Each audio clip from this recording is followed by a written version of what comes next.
கிருஷ்ண ஜெயந்தி என்ற கோகுலாஷ்டமி கிருஷ்ணரின் பிறந்த நாளாக இந்துக்களால் கொண்டாடப்படும் ஒரு முக்கியமான பண்டிகை. கிருஷ்ணர் குழந்தை வடிவில் பிறந்ததை நினைவுபடுத்தி மக்கள் அவரை கும்பிடுறாங்க.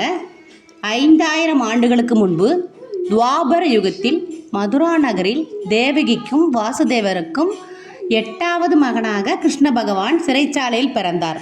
கோகுலத்தில் வளர்ப்புத்தாய் யசோதையால் வளர்க்கப்பட்டார். தனது தாய்மாமன் கொடுங்கோல் மன்னன் கம்சனை கொன்று மக்களை காத்தார். பாரத போரில் அர்ஜுனனுக்கு தேரோட்டியாக வந்தார்.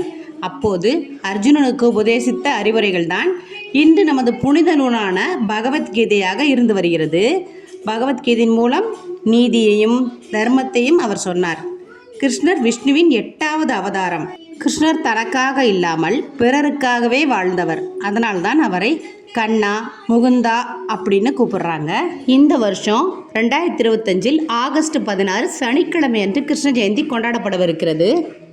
இந்த குழந்தை கிருஷ்ணரின் பிறந்த நாளில் வீட்டில் கிருஷ்ணர் பாதம் வரைந்து, வீட்டில் குழந்தைகள் இருந்தால் அவங்களுக்கு கிருஷ்ணர் போல வேடமிட்டு குழந்தை கிருஷ்ணருக்கு பிடித்தமான பால், வெண்ணெய், தயிர், அவல், பொரிகடலை, சீடை, முறுக்கு, லட்டு, இனிப்புகள் செய்து வைத்து குழந்தை கிருஷ்ண பகவானை வீட்டுக்கு வரவேற்கும் விதமாக பக்தி பாடல்கள், பூஜைகள்னு மகிழ்ச்சியாக நாம் கொண்டாடலாம்.